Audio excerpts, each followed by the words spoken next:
entre achat et gaz à effet de serre. Également, envie de s'inspirer. Et donc là, on vous propose donc 3 témoignages, comme le disait Alexandre. Témoignage d'Olivier, Olivier Croix, qui est le dirigeant de l'entreprise Monroc. Ensuite, il y aura Arnaud Hennequin, qui est donc le directeur industriel pôle énergie et pôle fenêtre, et le directeur des achats du groupe SETI.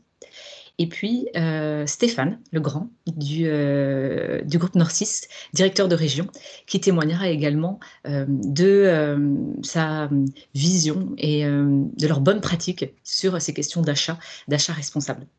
Enfin, on va surtout partager, on a envie que vous nous fassiez part de vos ressentis, de vos questions sur ce sujet.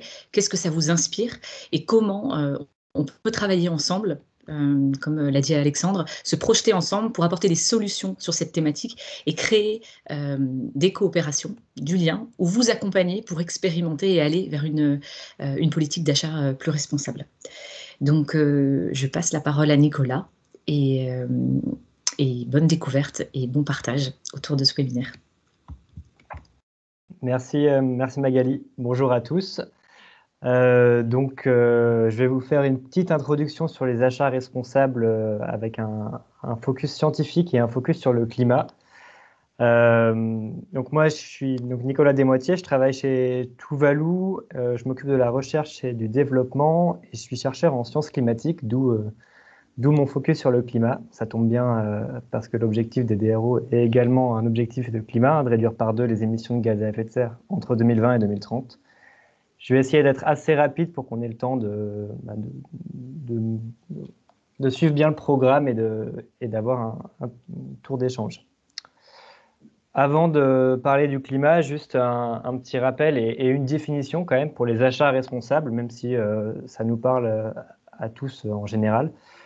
Donc les achats responsables, l'AFNOR l'a défini comme l'achat de biens et de services auprès d'un fournisseur ou d'un prestataire qui est sélectionné pour répondre à 2 grands critères qui sont 1, minimiser l'impact, donc les impacts environnementaux et sociétaux, et 2, favoriser les bonnes pratiques en termes d'éthique, en termes de droits humains. Et donc, ces deux, minimiser l'impact et favoriser les bonnes pratiques, on peut les lier avec les objectifs de développement durable qui représentent un cadre systémique pour intégrer l'ensemble des impacts sociaux, environnementaux et sociétaux. Donc, les achats responsables sont liés à la fois à des thématiques de réduire les inégalités, que ce soit des inégalités sociales, d'inégalités de pauvreté, de genre, et contribuer donc à un travail décent, mais également à des enjeux sociétaux, vraiment une notion d'ancrage territorial avec les achats responsables. Donc ici, on rejoint les objectifs de développement durable, industrie, innovation, infrastructure. Il y a une grosse thématique d'innovation, de ville et de communauté durable avec l'ancrage territorial et évidemment de consommation, de production responsable. Et sur le côté environnemental, les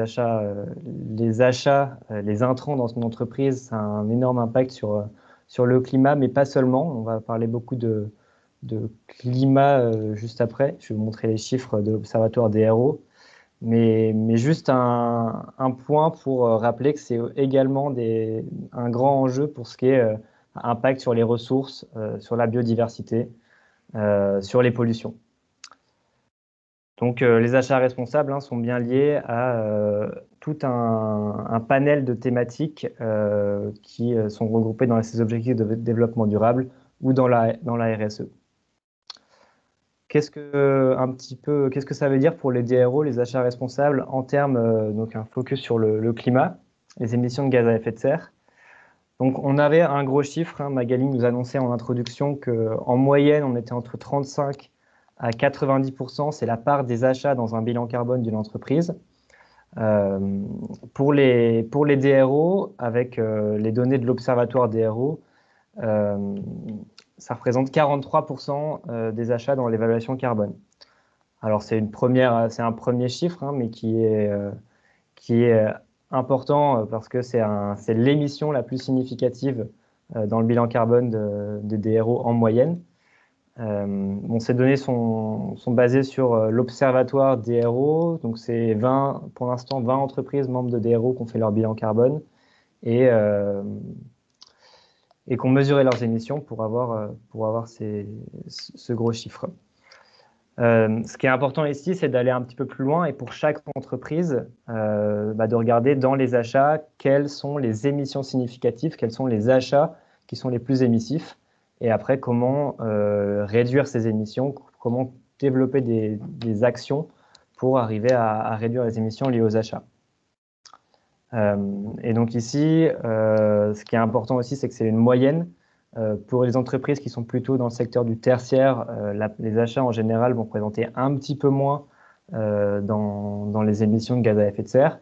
Au contraire, les entreprises industrielles, souvent, ça va être presque 90% des émissions de gaz à effet de serre qui vont être liées aux achats.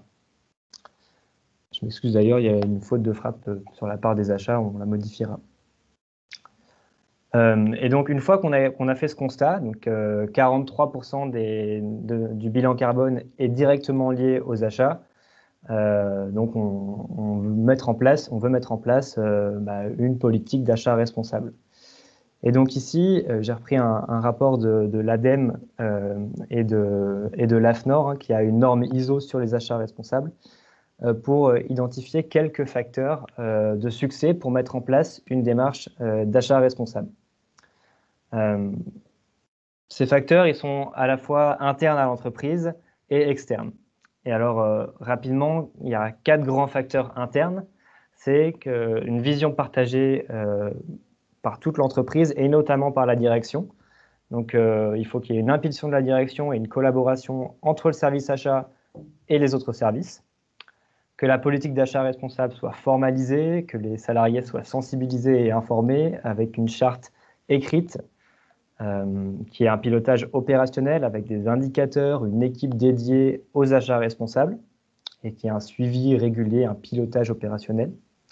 Et qu'évidemment, il y ait des compétences techniques, alors soit en interne, soit via un prestataire, sur l'impact des achats, que ce soit lié au cycle de vie des produits, donc les impacts environnementaux, ou au bilan carbone, ou aux impacts locaux.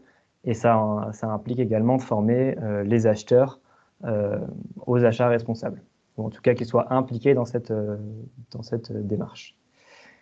Et évidemment, les achats, ça implique des parties prenantes externes. Et donc, il y a également des facteurs externes de succès pour mettre en place une démarche d'achat responsable efficace. Donc, une relation pérenne et régulière avec les fournisseurs.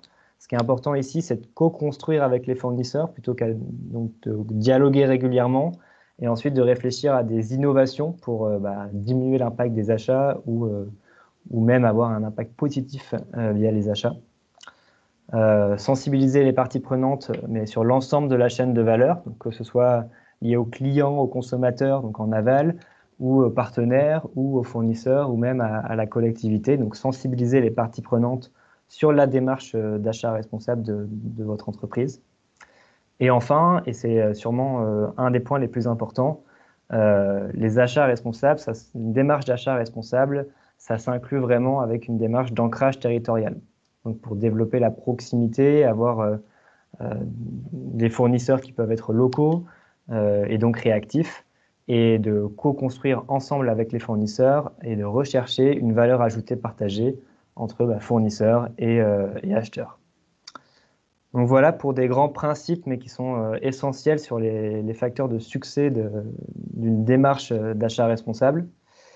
Et avant de laisser la parole à Khadija pour vous présenter concrètement à quoi ça peut ressembler une démarche d'achat responsable via un outil de suivi carbone, bilan carbone, je voulais juste insister un petit peu sur cet ancrage territorial qui est clé dans la démarche d'achat responsable en vous parlant d'un outil qui s'appelle l'Impact Observer, qui référencie des solutions à impact positif, donc des solutions qui vont être répertoriées selon des grands enjeux, qui vont être environnementaux, sociaux et sociétaux, encore une fois. Et donc, ces solutions qui sont cartographiées ici sont des potentiels prestataires, fournisseurs, pour s'embarquer dans une politique d'achat responsable. Voilà, Khadija, je peux te laisser peut-être finir avec cette présentation de à quoi ça peut ressembler une politique d'achat responsable dans un bilan carbone. Très bien, tu peux me laisser les 2 slides suivants, comme ça évitera qu'on repartage l'écran. Donc bonjour à toutes et à tous. Donc juste pour terminer l'intervention à Nicolas, et merci à toi pour toutes ces informations. On voulait vous montrer, parce qu'on a une relation assez privilégiée avec les DRO, donc on voulait aussi vous donner en avant-première les quelques maquettes aujourd'hui de notre outil pour ceux qui connaissent l'outil Tuvalu, puisque nous sommes dans une version qui va sortir définitivement au mois d'avril, et donc qui va intégrer toutes les informations, ce qu'on a pu constater en termes de besoins auprès des entreprises aujourd'hui, des DRO, qui ont déjà réalisé le bilan carbone et donc qui ont des besoins de pilotage, de visibilité de leur plan d'action. Donc va pouvoir proposer cet outil. Donc Tuvalu demain, à partir donc des semaines à venir, nous allons pouvoir vous accompagner pour ceux qui le souhaitent, évidemment. Au-delà de ceux qui ont fait, il y a des entreprises aujourd'hui qui ont fait leur bilan carbone, donc on va pouvoir passer et faire une revue critique de ce bilan carbone avec vous. Ensuite, on va avoir un temps d'analyse de ce bilan carbone. Alors ceux qui ne l'ont pas fait pourront le faire, évidemment. Donc on va avoir un temps d'analyse en coopération avec vous de ce bilan carbone pour que vous vous l'appropriez parfaitement bien, et on va faire le focus qu'il faut sur la partie achat. Et on va aussi avoir à définir dans le cadre évidemment d'une stratégie, de votre stratégie, les éléments sur lesquels vous avez à travailler concrètement pour aller vers cet enjeu d'achat responsable. Donc voilà, je veux bien que tu passes le deuxième slide, enfin, c'est le dernier slide, on voulait vous donner à lire à quoi va ressembler demain l'outil Tuvalu, le Tuvalu R. Je crois que c'est officiel chez nous, Nicolas, en termes de nom. Donc n'hésitez pas, si vous avez des questions, à les poser directement à vos interlocuteurs Tuvalu. Et merci de votre attention. Je laisse la main à Magali.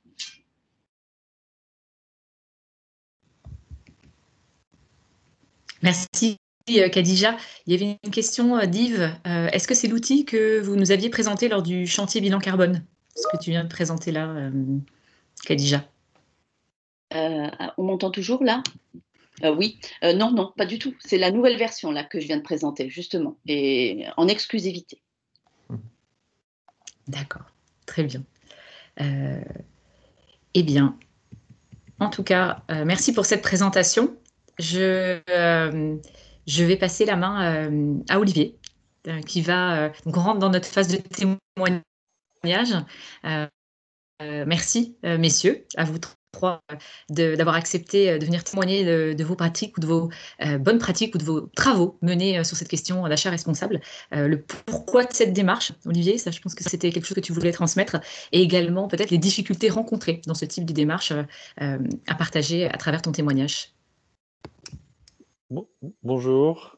Donc je suis d'abord un homme qui est tombé de l'armoire il y a 3 ans. Aujourd'hui, il s'est relevé.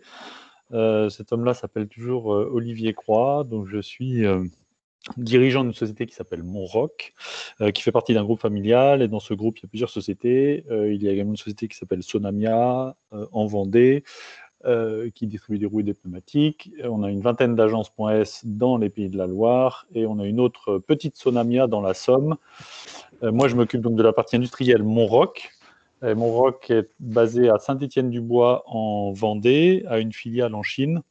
On conçoit et on fabrique des essieux pour machines industrielles et machines agricoles, donc pour des machines mobiles. Je suis tombé de l'armoire parce que, en effet, j'ai réalisé à quel point notre activité avait un impact très significatif sur ce qu'on observait dans les évolutions du climat, et également à quel point une activité industrielle était vraiment sujette à faire quelque chose, à agir. Et tombé de l'armoire aussi en mesurant l'ampleur du chantier. Je parle de tout ça parce que j'ai envie d'insister sur ce que vient de partager Nicolas sur la motivation du dirigeant. C'est plus qu'une évidence, c'est une nécessité. Le dirigeant doit être convaincu de la chose à faire parce qu'autrement, il risque de faire perdre du temps à ses équipes en les faisant travailler sur un sujet parce qu'entre guillemets, c'est dans l'air du temps. Et puis, au premier obstacle arrivé, en ayant la réalité sous les yeux, faire machine arrière et donc faire perdre beaucoup de temps et beaucoup d'argent à tout le monde. Donc, première étape, soyez convaincus du chantier et ensuite lancez-y tout le monde avec beaucoup d'énergie. J'aime beaucoup l'idée aussi du focus. Mais ça peut être plus personnel cette fois-ci. Je travaille avec des indicateurs, mais je travaille souvent avec très peu d'indicateurs et j'aime l'aspect focus carbone. J'ai engagé cette démarche avec vraiment une volonté d'agir sur l'empreinte carbone de l'activité sans trop me soucier, excusez-moi un peu de la rudesse de ce que je veux dire, mais sans trop me soucier du S qu'il y a éventuellement dans le RSE, sachant que en fait, quand on traite l'un, on embarque finalement énormément l'autre. Mais le fait d'être focus, ça permet vraiment d'être très efficace sur le sujet. J'ai illustré un peu l'évolution et le cheminement que j'ai fait par deux petits logos sur la gauche. Je suis aussi fondateur depuis 1 an avec mon frère d'une société qui s'appelle Cocon, qui vend des poêles à granulés. Donc vous voyez un pivot intéressant poêle à granulés avec des... Donc bien sûr, c'est du bois, enfin c'est presque du bois. Et donc, c'est une activité qui est très orientée. Et puis, fondateur avec 3 amis d'une association qui s'appelle Mission Change, qui aide les industriels à s'embarquer dans la démarche. Et je pense aussi que je suis presque des héros, donc pas encore membre, mais j'y travaille. Donc, j'ai fait un bilan carbone. J'ai fait un bilan carbone de l'activité Monroc. Alors, je ne crois pas avoir la main, mais si vous pouvez passer sur le slide suivant. J'ai fait un bilan carbone et nous, on fait partie de ces sociétés industrielles qui ont une empreinte carbone liée aux achats de 87%. Je ne vois toujours pas le slide suivant. Si vous voulez bien, je n'arrive pas à le bouger. Et en fait, ce 87%, il est important. Il y a Déborah qui a réagi dans le chat, c'est hors cycle de vie du produit, donc hors usage du produit. Le bilan carbone dont je parle là, c'est jusqu'à la livraison du produit chez le client. Donc 87% est lié aux achats et au sein de ces 87%, 72%, ce sont les produits métallurgiques. Donc en fait, mon sujet, j'ai envie de dire, il est presque assez simple. Il est relativement focalisé sur les aciers. Cette démarche, on l'a inscrite très très vite dans notre ISO 9001. Donc on est audité ISO 9001 qualité, et cette démarche elle est inscrite dans la démarche. Les indicateurs, les plans d'action sont retrouvés dans notre démarche. Donc on a diffusé ces actions autour du carbone dans notre ISO 9001. Et en plus, on a démarré il y a quelques années ce qu'on appelle une open innovation. Ça peut faire sourire ceux qui font partie de sociétés un peu plus importantes, mais dans une PME industrielle de 55 personnes dans laquelle on a toujours travaillé selon quand même pas mal de traditions, c'était pas si évident de dire aux soudeurs et aux monteurs, vous pouvez venir vendredi de 11h à midi, c'est libre, vous venez si vous voulez, et vous allez voir, on va faire du design thinking, think out of the box. C'était assez sportif au départ, mais ça a donné des résultats assez intéressants. La matière, donc on y travaille au sein des audits auprès de nos fournisseurs. On a commencé ça il y a 2 ans. Je voulais en témoigner aujourd'hui parce que ce n'est pas un exercice tout à fait simple. J'ai rencontré 2 types de difficultés en faisant cet exercice avec nos fournisseurs. Soit les fournisseurs, il fallait carrément les former, parce que la question était très franche, quelle est l'empreinte carbone quel est l'impact carbone des produits qu'on achète chez vous, pas de votre activité, mais des produits qu'on achète chez vous. Et là, on a fait beaucoup de pédagogie, parce qu'il y a tout un tas de fournisseurs, plutôt les petits et moyens, qui ignoraient la chose. Et puis la deuxième réaction, c'est vis-à-vis de fournisseurs. Donc dans la métallurgie, il y en a certains qui sont très gros, et vous le savez sans doute, les Arcelor et les autres petits frères. Et ces gens-là, en fait, ils savent très bien. Par contre, on arrive à une question politique où ils ne vous répondent pas. Donc carrément, on rentre dans des sujets très sensibles et vous vous rendez compte que vous avez beaucoup de mal à obtenir l'info. Et aujourd'hui, j'en suis qu'à ça, obtenir l'info de la part de nos fournisseurs. On progresse, mais on progresse de façon extrêmement lente. Et l'idée qu'on commence à soulever, une des idées qu'on commence à soulever dans le sous-chantier que nous menons au sein de DRO, c'est de se dire, il y a peut-être quelque chose à faire en meute, ensemble, comment on peut faire pour aller voir nos fournisseurs, qui sont potentiellement souvent les mêmes, pour les faire bouger sur ces sujets-là. Parce que bien sûr, une fois qu'on sait quel est le poids, comment on fait pour le réduire, c'est l'étape juste suivante. Parce qu'on peut réduire l'impact carbone de nos aciers, ça peut avoir des effets sur la qualité du produit qu'on va recevoir, et donc on revient vers le bureau d'études pour refaire des reconceptions et modifier nos coefficients de sécurité, et ainsi de suite. On a travaillé beaucoup sur le design, et on accélère énormément en ce moment. Pour vous donner une idée, on produit donc des essieux. Dans nos essieux, il y a des moyeux. Nos moyeux sont des pièces de fonderie. Ces pièces de fonderie, certaines n'ont pas changé depuis des années, ça se compte en dizaines d'années. Et là, on a retravaillé sur les plus populaires de nos moyeux et on a réussi à gagner jusqu'à 37% de poids sur la matière. On ne va pas forcément payer le moyeu moins cher parce que la pièce est plus compliquée, donc on va faire appel à des fonderies qui n'ont pas le même taux horaire ou qui n'ont pas le même fonctionnement, mais par contre, on va faire de vraies économies carbone. On réfléchit à la location. C'est pas facile la location, c'est un sujet dans nos produits puisqu'on est équipementier, donc on est le Valeo de la machine agricole par exemple, et nos produits s'insèrent dans un véhicule plus grand. Donc pour pouvoir parler de location avec le client final qui est souvent un agriculteur, eh bien il faut qu'on implique en même temps dans la démarche notre client qui est un constructeur en lui disant comment ensemble on peut offrir un produit qui pourrait être payé à l'usage. Nous avons une autre activité qui s'appelle MyOptimo qui délivre des balises de suivi de machines mobiles. Donc, comment on peut, avec notre client, aller voir son client final et en lui disant, plutôt que de payer votre machine, vous allez la louer et l'utiliser à l'usage. Et bien sûr, après, avec toutes les logiques de mutualisation, pouvoir proposer la machine à plusieurs clients du même coin et ainsi de suite. Et puis le dernier point, avec tout ce que je vous ai dit dans cette inscription de cette empreinte carbone dans nos plans d'action et dans nos indicateurs, eh bien tous les projets, toutes les innovations, toutes les idées que nous avons sont à chaque fois reconfrontées aux trois piliers de nos valeurs.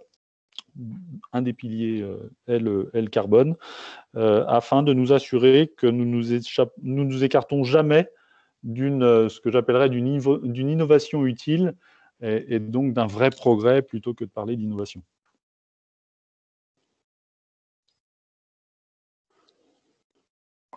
Merci Olivier. Je vais passer la main à Ardo et Caroline du groupe CETI qui nous ont rejoints. Donc, est-ce que tu parviens, par cette prise de contrôle, à faire défiler les slides? Alors, je vais essayer parce on est sur 2 PC. Non, ça ne marche pas. Ça ne marche donc, pas. Je vais te demander je vois la souris, mais je ne vois pas le... Bon, et bien, hop, c'est parti. Les mystères, comme tout à l'heure, vous avez vu la technique, c'est toujours... parfois ça marche, parfois ça ne fonctionne pas. Mais au moins, tu as ta souris, donc si tu veux nous présenter des choses plus précisément sur les slides que tu nous partages, ça sera appréciable, c'est un outil. En tout cas, je vais vous présenter. À toi. Bonjour à toutes et à tous. Je vais vous présenter rapidement le groupe CETI pour ceux qui ne connaissent pas. Donc, on est implanté sur Machecoul, en Loire-Atlantique. Donc, CETI, ça veut dire Compagnie des équipements techniques et industriels pour l'habitat. Donc, on travaille autour de produits de la maison individuelle et du bâtiment. On a un chiffre d'affaires de 215 millions d'euros de chiffre d'affaires à peu près. On a 9 marques, 8 sites industriels en France. Et on a à peu près 1300. Je vais essayer de défiler. Je sais pas si ça marche. Ouais, c'est bon. Les produits, une petite slide rapidement pour que vous resituiez le type de produit qu'on fait. Portes et fenêtres, de l'isolation, de la ventilation, du pilotage de la domotique et des systèmes solaires qu'on pilote avec de la domotique. Je passe à la slide d'après. Les achats chez SETI, donc je vais reprendre ce qui a été dit depuis le début, c'est l'impact important économique, et on va le voir après sur quelques produits. Donc les achats chez SETI, c'est 110 millions d'euros. C'est 200, si je prends les hors production, les productions, c'est 1500 fournisseurs. Et sur des produits qui rentrent dans la nomenclature, on parle de plus de 11 000 références. Donc il y a un peu d'impact dans les produits que l'on fabrique chez SETI. Les achats chez SETI, c'est depuis... Alors moi, j'ai pris la direction des achats en 2009. Je me suis occupé auparavant de formaliser la démarche RSE en 2007-2008. Donc, ça date un petit peu maintenant chez SETI. Et après, j'ai bien compris l'impact de la RSE et des achats dans la RSE et dans tout ce qu'on pouvait faire pour l'entreprise. Quand j'ai repris les achats donc, en 2009, assez vite, j'ai souhaité équiper, entre guillemets, l'équipe de process, d'un cadre. Et c'est dans ce sens-là où, depuis 2013, on a signé la charte des relations fournisseurs responsables. Bon, voilà, je vous laisserai regarder cette charte. Elle a un intérêt, c'est qu'elle rassemble beaucoup de thématiques qui ont été présentées par Tuvalu sur les facteurs internes et externes en termes de relations pérennes de fournisseurs, de sensibiliser les parties prenantes, l'ancrage territorial, etc. Il y a une dizaine de thématiques qui reprennent pas mal de... Enfin, c'est un socle, en fait, hein, pour aller vers des achats responsables et aussi travailler vers des thématiques bilan carbone et surtout parler des choses, quoi. J'ai mis quelques chiffres que nous, on suit. On n'a pas d'action volontariste, mais c'est quelque chose qui est dans notre ADN depuis des années. On a 39% de nos achats qui sont dans nos territoires, dans le territoire de nos usines, c'est-à-dire que c'est la Normandie, c'est les Pays de la Loire, c'est la Loire, voilà. C'est vraiment... Donc, on a 39% de nos fournisseurs, de nos achats, pardon, de chiffre d'affaires achats, qui sont dans nos territoires, et 75% en France. C'est pas voilà, il n'y a pas de critique par rapport à acheter à droite, à gauche dans le monde. C'est vraiment plutôt quelque chose qui fait partie de notre ADN au sein du groupe. Ensuite, j'ai pris le slide d'après va arriver.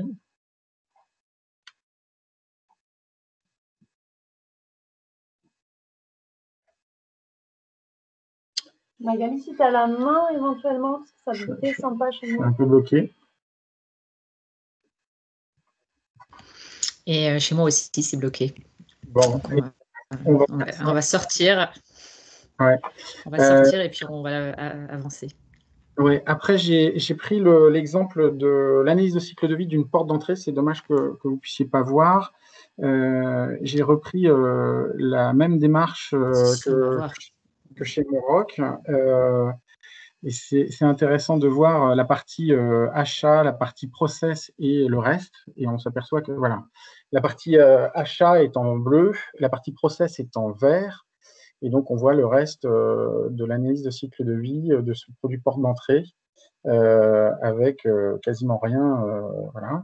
Donc, on a dans la partie achat, donc on a 500 kg de ce équivalent CO2. Et donc, sur une porte d'entrée aluminium, on a 400 kg de CO2. Donc, vous voyez l'impact de cette matière dans une porte d'entrée aluminium, ce qui est normal. Et sur la partie process, j'ai repris les différentes thématiques qui sont mises en avant. C'est la partie déchets et rebut interne, donc la matière. Donc là, l'objectif, c'est de faire les poubelles. Il faut être très honnête. C'est ça le sujet, c'est de travailler la qualité et de faire les poubelles. Donc ça représente quand même 135 kilos. Voilà. La partie énergie, donc toute cette partie énergie de process. Les déchets de consommables d'usine, donc on va parler je sais pas, des cartouches de colle, des choses comme ça. Et puis la partie emballage du produit.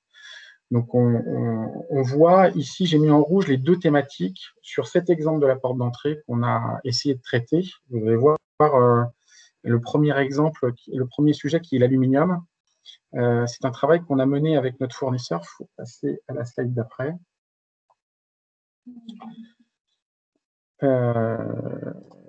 Donc, sur la partie aluminium, c'est la slide d'après. Donc, on a le niveau de... Enfin, il y a eu deux, voilà. On a travaillé avec notre fournisseur qui est Hydro, qui est l'un des plus gros en Europe, si ce n'est dans le monde.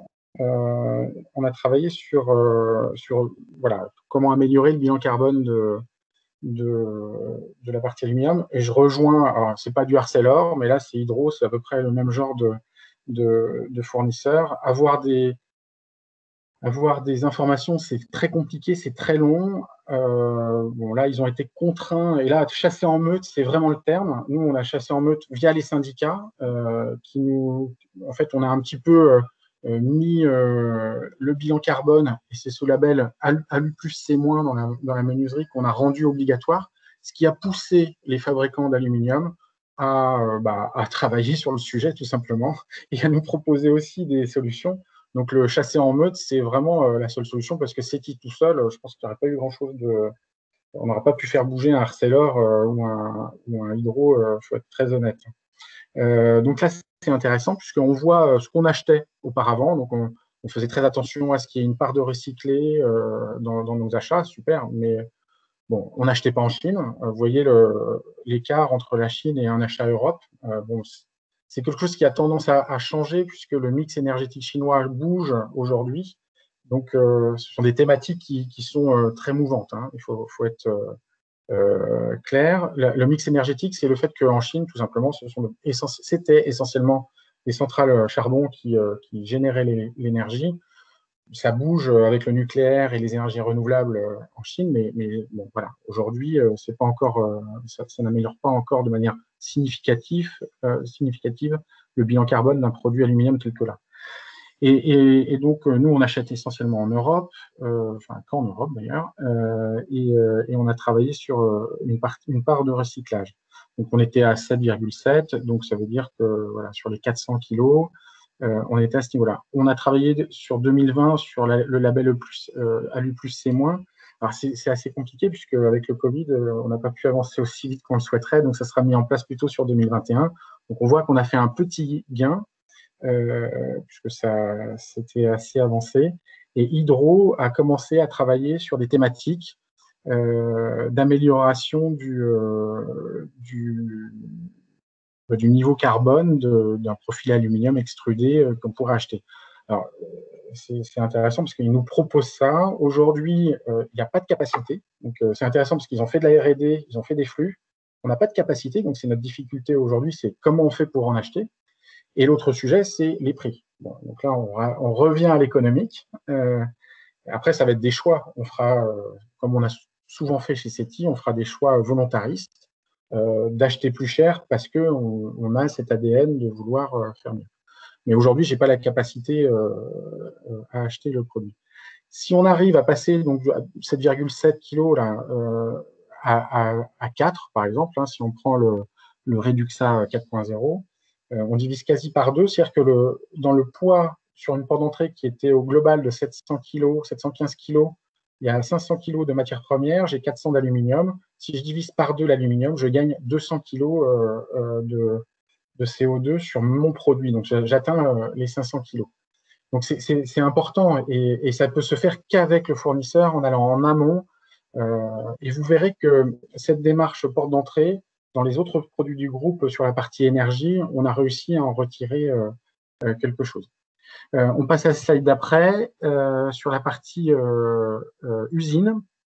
C'est intéressant parce que vous vous souvenez, dans le slide sur la partie porte d'entrée, on avait 136 tonnes, 136 tonnes de déchets. On a travaillé sur une usine qui est celle de Saint-Macaire en Mauges. On avait 266 tonnes de déchets en 2019. En 2020, 198 tonnes. On a arrêté que 2 semaines, donc c'est pas le sujet du Covid chez nous. Je préfère le préciser parce qu'on pourrait... et qu'est-ce qu'on a fait? Donc, on a fait le retour des emballages vers les fournisseurs. On livre nos produits sur palets de bois, et ben on les a récupérés, on les a réparés, on les a remis dans le flux. On a fait, c'est quelques bonnes pratiques que je vous donne, hein, l'arrêt de l'emballage fournisseur de volets roulants, c'est-à-dire qu'on a arrêté les emballages, les plastiques, les cartons qui n'étaient juste là que pour faire un trajet en camion d'un point A à un point B, mais qui servent dans certains flux, mais dans le nôtre, avec la relation qu'on a avec le fournisseur, ça n'avait pas d'intérêt, donc on les a supprimés. Optimisation des commandes de lots de production. Donc là, on a travaillé sur nos lots de production avec le fournisseur et on a divisé par 2 pour tout ce qui était hors standard. Le HSTD, ça veut dire hors standard. Et la démarche de suppression des DIB en enfouissement. Alors ça, c'est une démarche qu'on a fait avec Branjon, de mémoire, où on travaille avec eux pour supprimer l'enfouissement et on essaie de tout basculer en CSR. Donc ça, c'est quelque chose qu'on est en train de faire en ce moment. Donc, ce sont quelques petites... bon, il y a 5 actions, là, mais il faut... Et je crois que ça a été dit par mon prédécesseur ou par Tuvalu, je ne sais plus, mais il faut absolument que le patron du site soit moteur et ultra moteur dans la démarche, sinon ce ne sont pas des thèmes qui fonctionnent. Et ce patron de site, lui, qu'est-ce qu'il a fait? Premier sujet, c'est qu'il a été regarder les bennes, quoi, hein, et il a essayé de chercher à diminuer les déchets.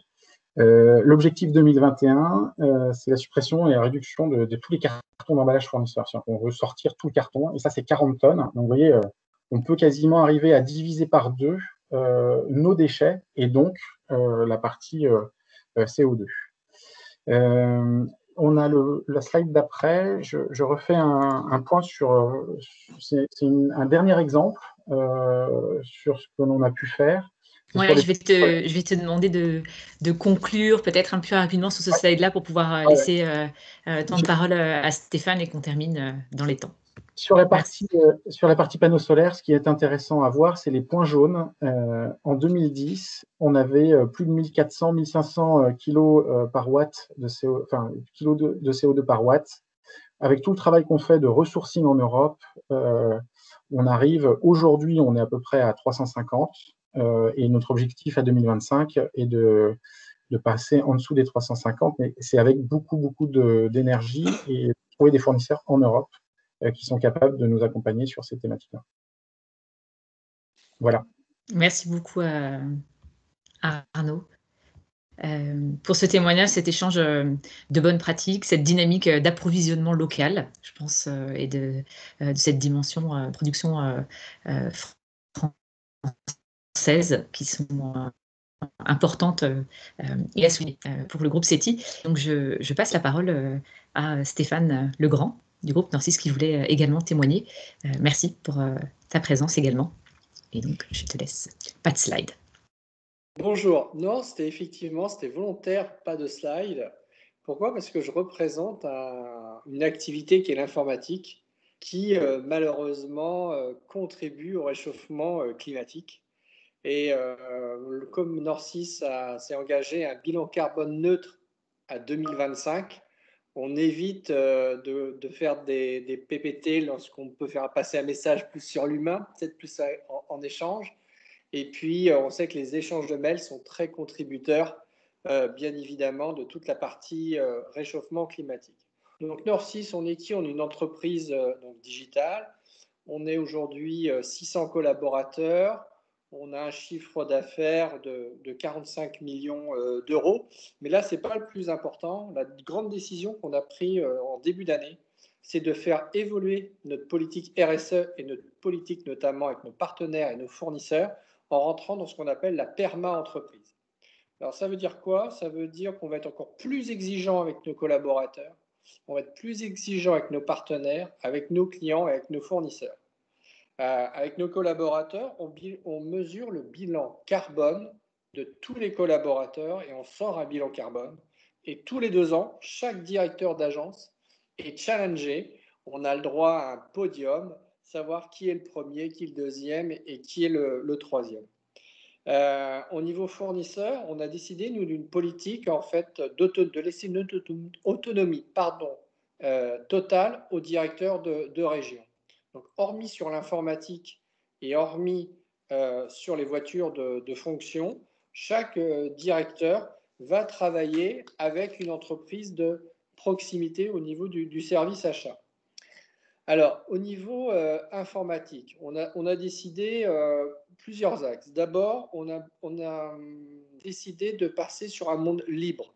Donc là où on peut éviter de travailler avec les GAFA ou autres, qui sont des gros consommateurs, hein, mais ce n'est pas les seuls, parce que souvent on parle des GAFA, c'est juste de se dire il y a les GAFA, mais à côté il y en a d'autres qui polluent beaucoup plus, ou au moins autant. En tout cas, nous on a décidé de passer full monde libre.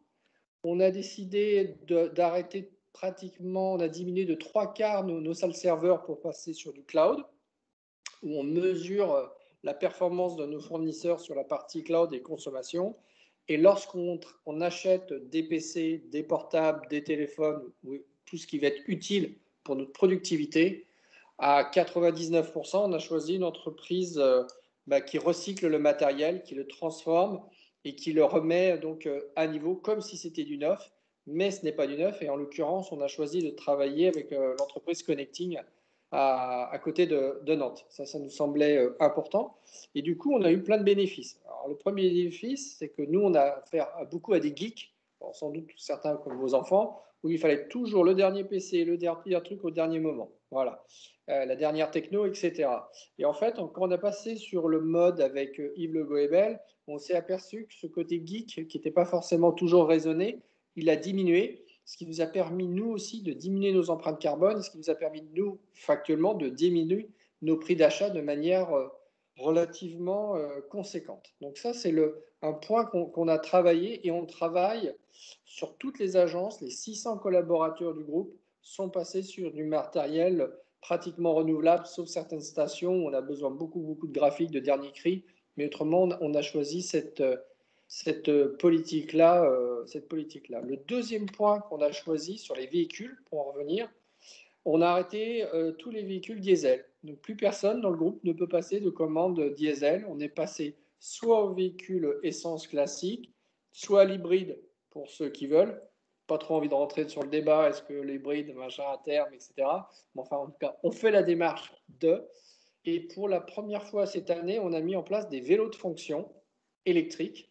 Donc le pôle commercial, par exemple, de l'agence de Nantes, a des vélos de fonction. L'idée, c'est de forcer les gens à laisser leur voiture chez eux et de valoriser soit les transports communs, soit des transports qui polluent moins.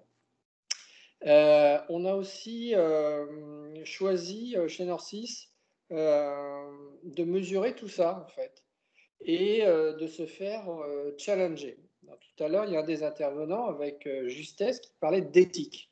Oui, parce qu'entre ce que l'on dit et ce que l'on fait, alors je suis sûr que chez DRO, tout le monde est excellent, il n'y a aucune différence. Parfois, à l'extérieur, lorsqu'on lance une politique RSE, comme par hasard, il y a un lien fondamental qui se fait avec le service communication, et là, ça tweete de partout.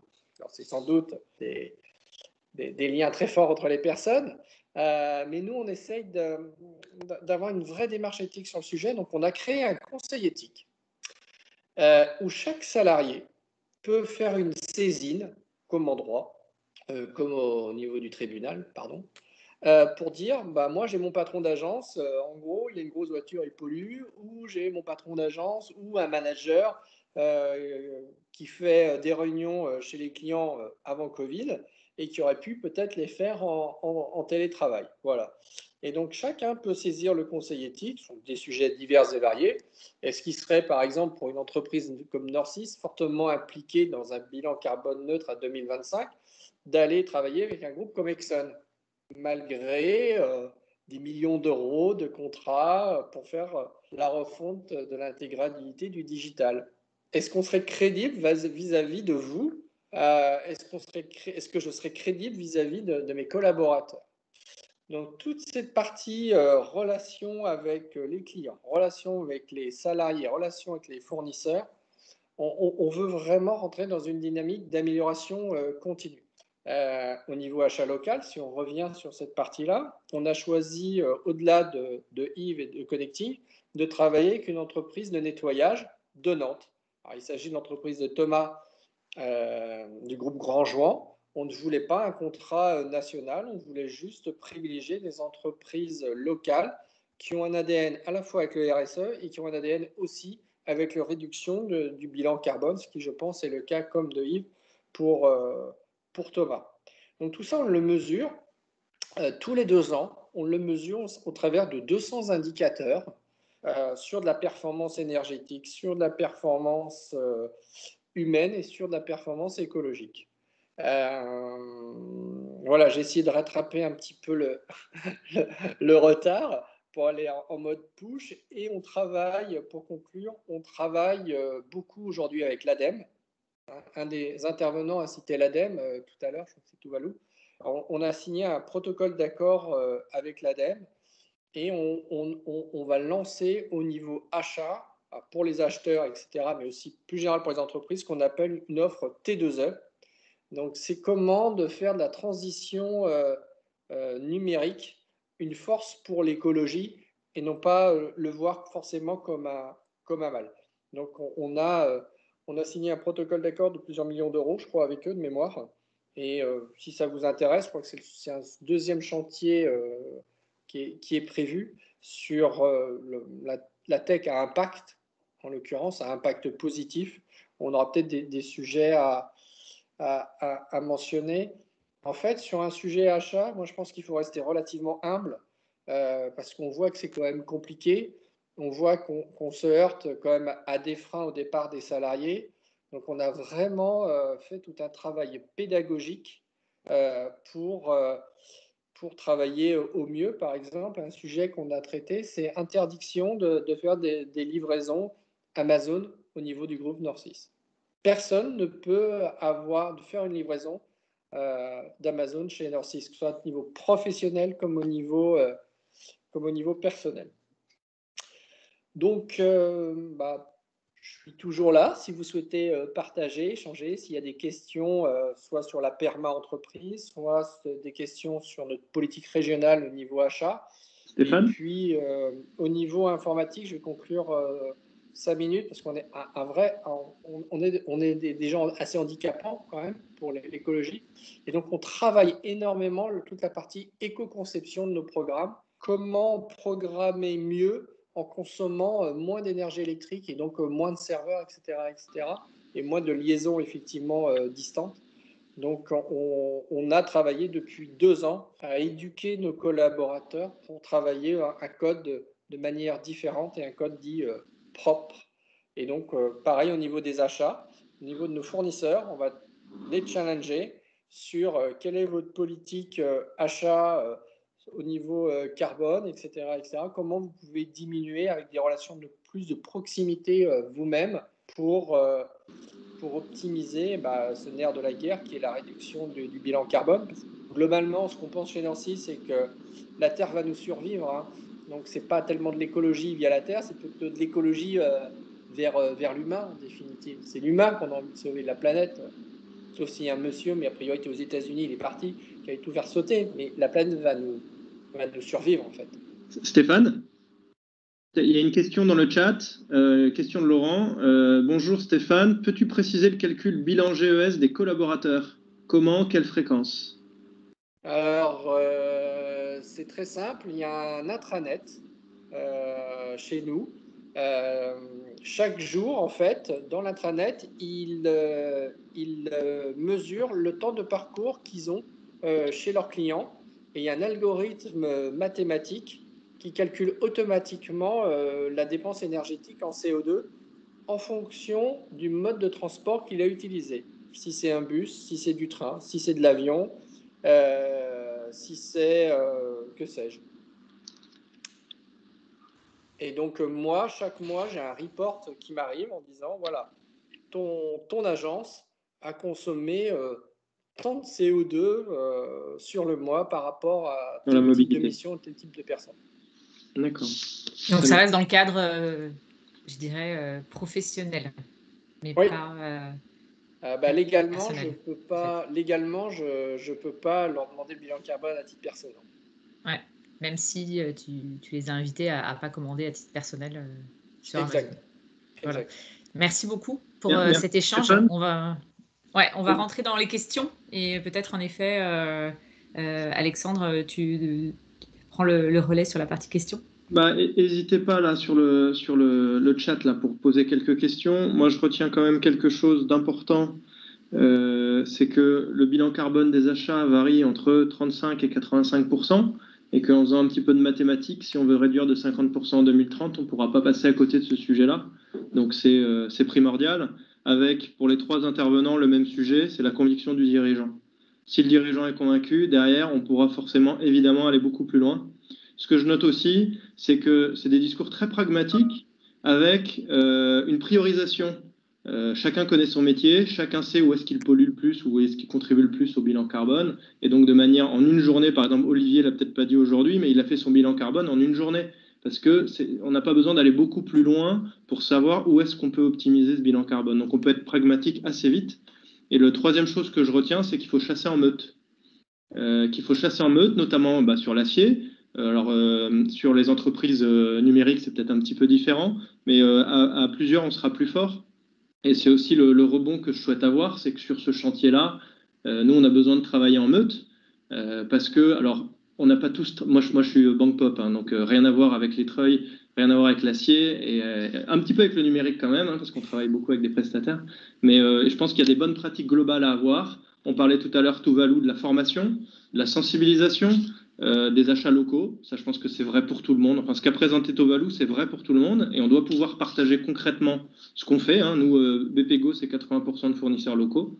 Voilà, c'est comment est-ce qu'on peut être meilleur collectivement, et puis peut-être après créer des sous-groupes par secteur. Donc là, je fais un appel à candidature à ceux qui sont là, donc dirigeants ou acheteurs. Si vous voulez, de manière hyper pragmatique, travailler sur ce sujet-là, hein, pour atteindre l'objectif majeur de 2030, je vous invite à répondre par mail, ou on essaiera de se structurer. L'idée étant, encore une fois, d'être pragmatique, concret, ne pas réinventer la roue. Donc on refera un webinaire, mais un webinaire cette fois plus opérationnel. C'est peut-être orienté sur les industries, peut-être orienté sur les banques, peut-être orienté sur les ESN. Et voilà, maintenant on veut passer au niveau suivant on partage les bonnes pratiques tous ensemble, et à la fin on fera une sorte de boucle de formation. Et chacun pourra piocher selon son niveau de maturité les bonnes pratiques. Voilà, pour faire rapidement, il reste 1 minute. S'il y a une question ou deux, c'est le moment. Donc Khadija nous dit bravo pour Monroc, bravo pour l'engagement de Monroc. Et puis il n'a pas parlé aussi de cocon poil, hein, qui est aussi un sujet hyper intéressant. Voilà, donc oui. Alexandre, j'aurais une question pour Arnaud. Bonjour, alors Stéphanie Baker-Tilly-Strego, cabinet d'expertise comptable et conseil aux chefs d'entreprise. Ma question, Arnaud, par rapport à votre présentation, c'est quand vous évoquez le fait de renvoyer les emballages vers vos fournisseurs, est-ce que c'est dans le but qu'ils les réemploient? Enfin, qu'est-ce qu'ils en font, en fait? Oui, c'est ça. En fait, ils les réemploient, et le fait de les avoir renvoyés, ça a permis d'engager aussi une discussion sur la nécessité et le type d'emballage. Donc oui, en fait, ils les remettent pour les expéditions d'après. D'accord.